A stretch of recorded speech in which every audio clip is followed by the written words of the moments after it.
All right, all right. Hello, hello, everyone. Thank you so much for joining us on Storytime Spotlight.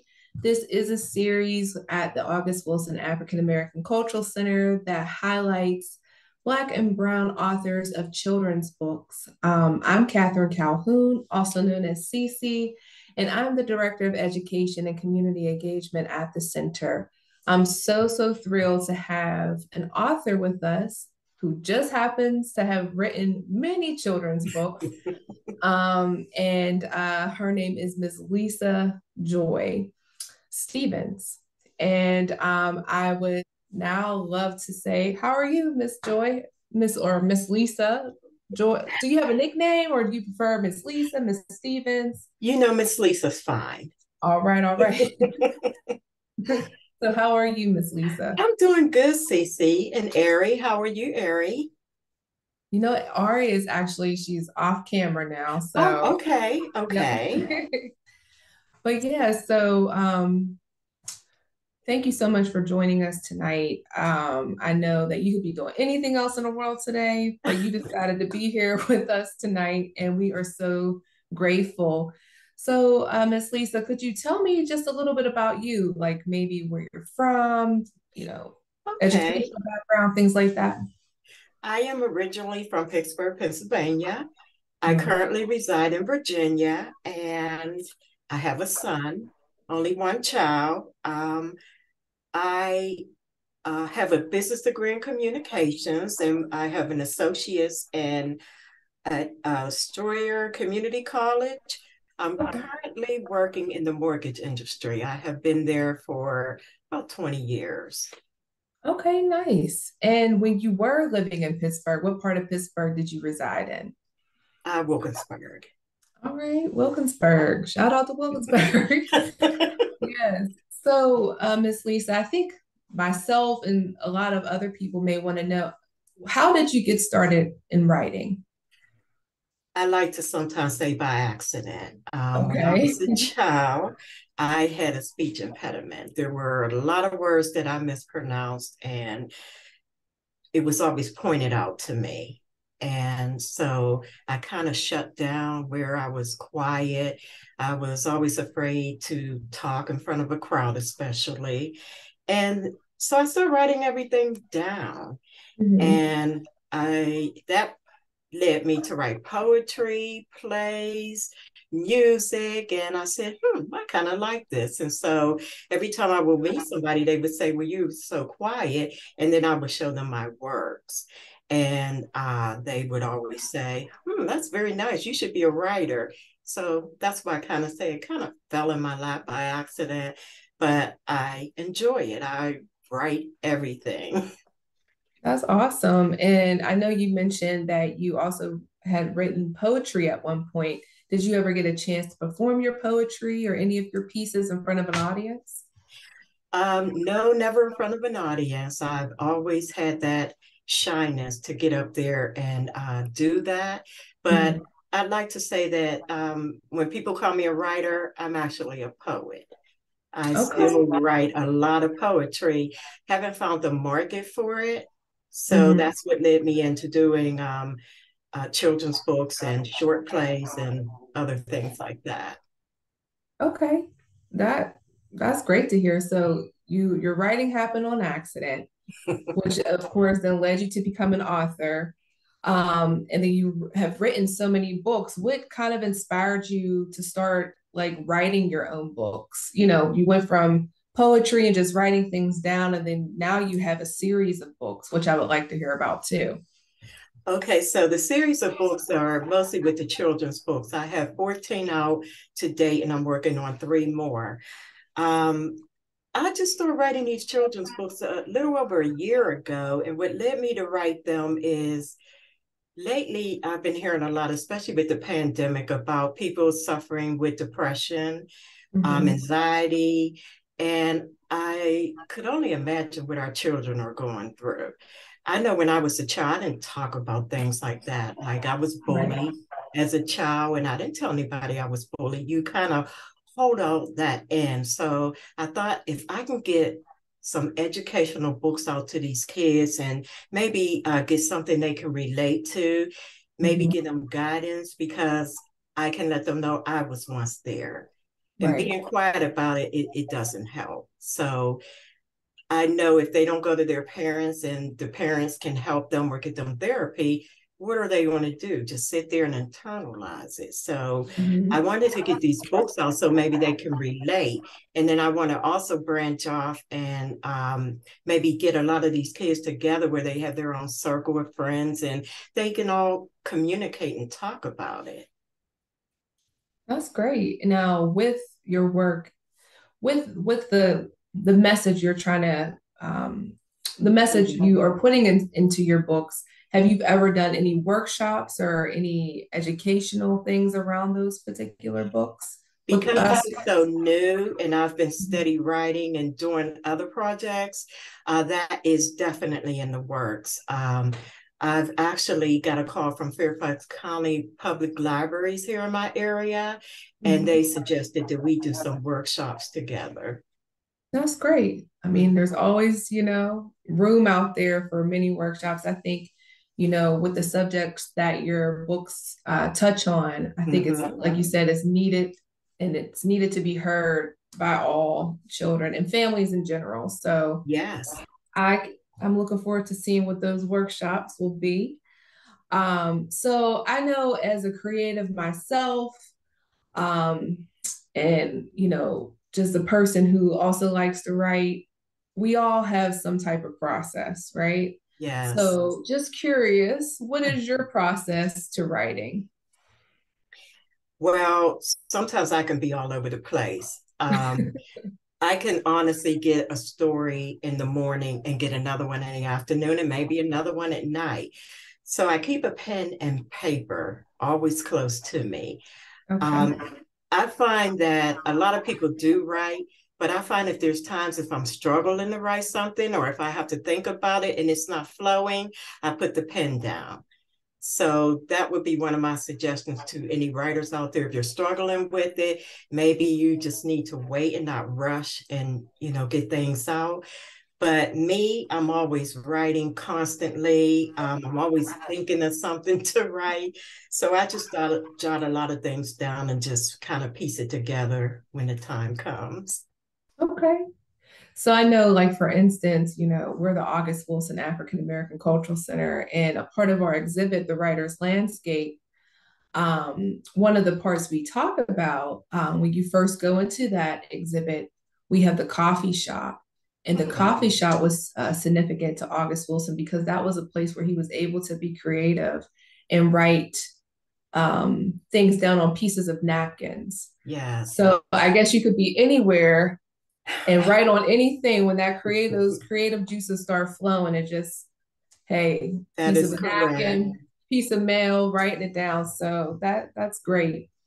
Now, I know you have a series of books, but today we're focusing on one particular book. Would you be able to let us know the name of that book and where did your main characters come from in that book? Sure. The book is called Hey Brown Girls, and Mhm. this book touches on uh, girls of color. I know when I was coming up, I didn't read or see anything like this. So I didn't have anything to go by, and especially on TV, magazines, anything like that. So what led me to write this book is I'm around a lot of our younger kids. And there was one day I was at a show. It was for somebody else, a book signing for somebody else. And I saw this little chocolate girl. She was the cutest little thing to the side. And I saw sadness in her eyes. And I just walked over to her and I was talking to her. And I just got a feeling that she felt like she didn't belong. I saw Mm. all the other kids playing, and I asked her, I said, "Why aren't you playing?" She said, "Not today." And it was just something in my spirit that I just felt I need to write something to these girls to know that they are beautiful, they are important, and they can make their mark in this world. So that's where this book came from. Awesome. Representation matters. And Yes, it does. yes, it's so nice to see authors like yourself who put these books out for brown girls just to see someone that looks like them. So I love it. Yes, I love it. yes. Um, being that you're an author, and I'm sure you have read many different books and maybe have some favorite authors. Just curious, do you have any favorite authors? Okay, so by me being more of a poet, I read Mhm. a lot of poetry coming up and not a lot of books. One of my favorite poets is actually Langston Hughes. He Okay. was the leader of the Renaissance back in the day, and I liked his poems because it just had a lot of meaning in them. I started out reading the love poems by poets like Robert Frost, and there's a Edgar Allan Poe. There's a Mhm. few of them, but I wasn't so much big on reading books. Surprisingly, I've read them, Mhm. of course, in school you had to read, but as I got older, I didn't read that many books. And I questioned that. And another author told me that's because you're a writer. And sometimes when you're a writer, it doesn't mean you have to read other people's material to, grow in your writing. It's just that you're right. So you Right. spend a lot more time writing. And I noticed when I did try to pick up books a couple of times, I would pick it apart. It wasn't that the book wasn't good. It was just like, oh, I would have wrote this, or I would have made it in like this. So I just have to admit that I'm not big on reading books. And if I do read any books, it's mostly spiritual books. So if I say a favorite author, it would be an author called Max Lucado. I've read Okay. a lot of his books because we tend to write alike. So, Oh, nice. Okay. Well, that's a nice list. I'm gonna have to look up that last author you mentioned and see what Max is talking about. oh, okay. Yeah, yeah. So uh, as long, with being an author, you have your writing process, and then just your way of doing things. I'm always curious because I am a inspiring author myself of a children's book. Just curious as to how did you go about with your process of picking your illustrator? Like, where did the illustration inspiration come from? Things like that. Okay. So when I first started writing, I didn't even know about illustration. Mhm. Um, I did a lot of the artwork. I would pick it off of the internet, things like that. And honestly, the books look terrible. I could only sell them to friends because they just didn't look how I wanted them to look. So Yeah. as I grew and really wanted to get my books to look like the books that's out there, I just went onto a website called Fiverr, Fivver, Okay. and I found an artist. I like to say I lucked up because I had four of them. So I had so many books coming out that I used all four of them. And out of the four, they were all good, but there were two that stuck out that I could give them the vision. I could tell them a little bit about the book and they would do the art. And the Mhm. art was coming out just how I would envision it. And so I stuck with those two from that website, and they've been doing a great job. So I'm very pleased. That's great. That's It's great. just been in the last couple of years where I feel so comfortable with the books. Hmm. Well, from what I saw, the illustrations, I think the way the young girls were portrayed is really great. And I'm so excited that we'll be able to show our audience those illustrations, your words, just the book in general. So thank you. You're So welcome. we have to know, Miss Lisa, what is next for you? Can you tell us just anything you have coming up? What's next? If there's any more books coming, anything, anything. Okay, there are always going to be more books coming. I have so much written down that now organizations are calling me, asking me to write books on specific topics, whatever the organizations are. Like I got a call from an organization that is dealing with bullying. So I already have a book out on bullying, but I'm going to do another one just so they can have a pick from two. Nice. And I mentioned about Fairfax County Libraries here. So we're going to get together and partner on some things. Got a couple of businesses here, like coffee shops that want me to come in and do some readings. And my goal with my company, and I always say my empire now, because I can see it just growing into something that I just couldn't even imagine. But Yes. because I love poetry so much and just putting those kind of words together, I've always wanted to do my own line of greeting cards. So that's going to be something in the works as well. Okay, Miss Lisa, we are going to manifest all of this greatness for you. Yes, And I'm excited to see. So when you get those greeting cards up and ready to go, please let us know. I sure will. Always need a good greeting card. But that is amazing. So, I'm again thrilled to have you here and reading your book. And pardon my dog, she's up here clickety clacketing in the background. So, what I'm going to do, everyone, we're going to share Miss Lisa's book, and she's going to read us her book. And then, you know what? Would you be able to let everyone know where they can find copies of your book? I sure will.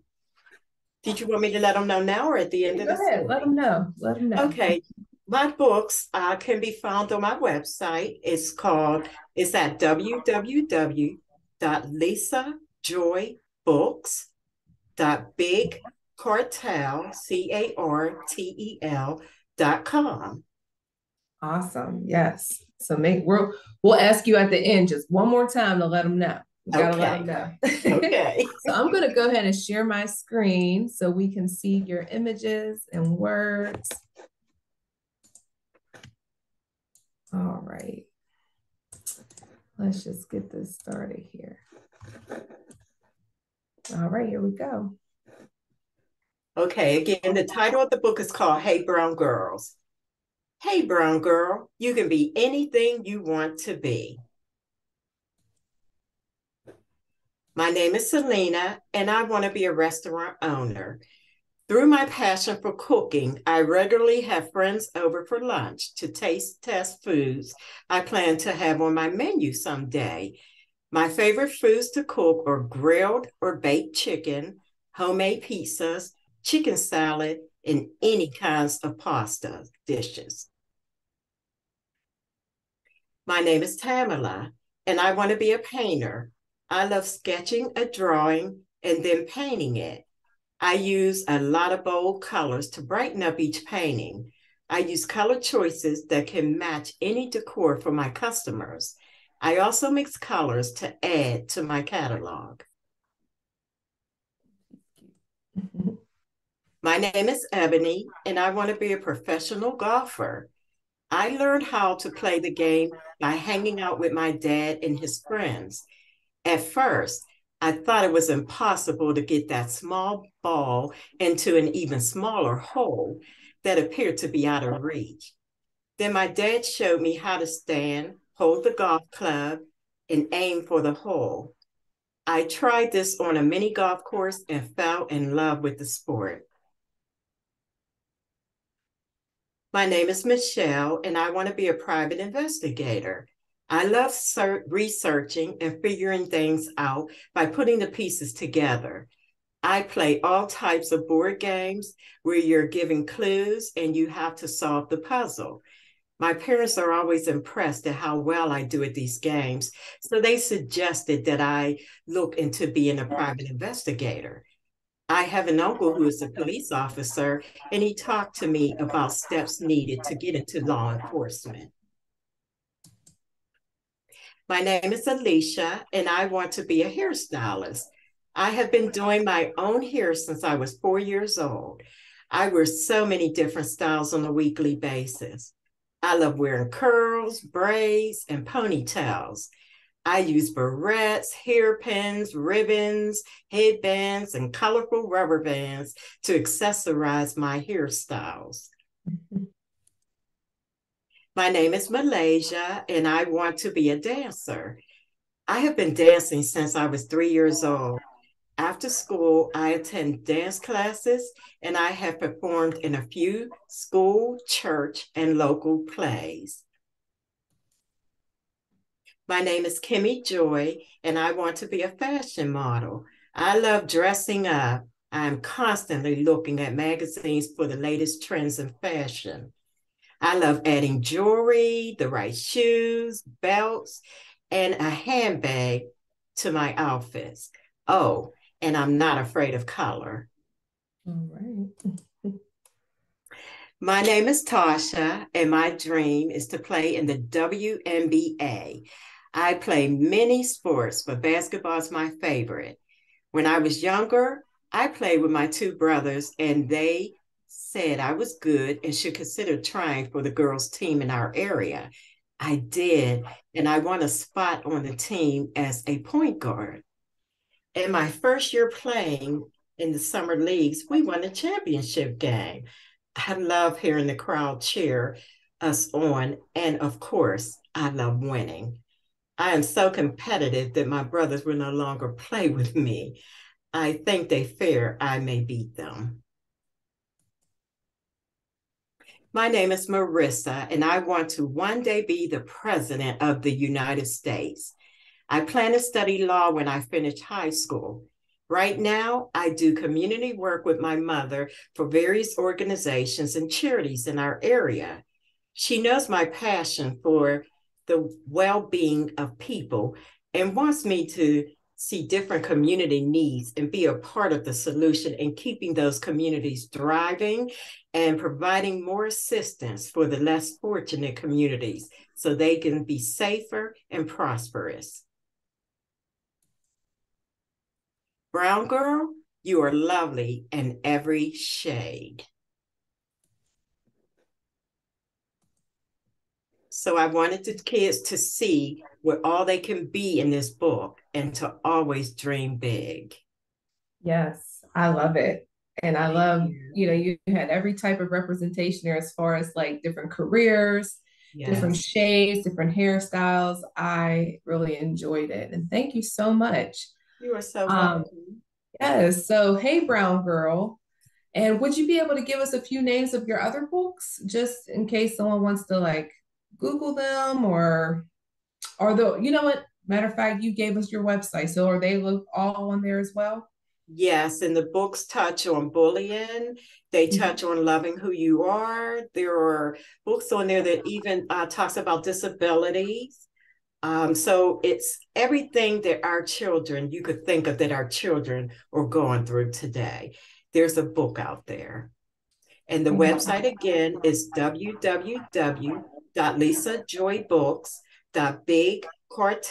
www.lisajoybooks.bigcartel.com. And lastly, Miss Lisa, is there anything you would like to maybe some advice or inspiring words to young writers like yourself or young writers in general, like any advice you think that they should have? I would say keep pushing. There's always going to be hills to climb. Trust me, I've been through it all. Um, Stay around business minded people, stay around a lot of writers, pull from what they do and hear their story and everything that they've been through, because that will help you grow. But never, never give up your dream. I've been writing since I could remember, and I would say 50 years, and I can see it now. So it's just never give up. Yes, I think those are very great words and inspiring me. As I've mentioned, I'm an inspiring author, so I take those words to heart. But I want to thank you again, Miss Lisa, for coming on today. This is Storytime Spotlight. We will be doing a story time in December, and that will be in person. So, more details to come. Please make sure to check our website for more virtual story times and in person story times, as well as any of the events and programs that we have at the August Wilson African American Cultural Center. Visit our website at awaacc.org and have a great night. Thank you. Thank you.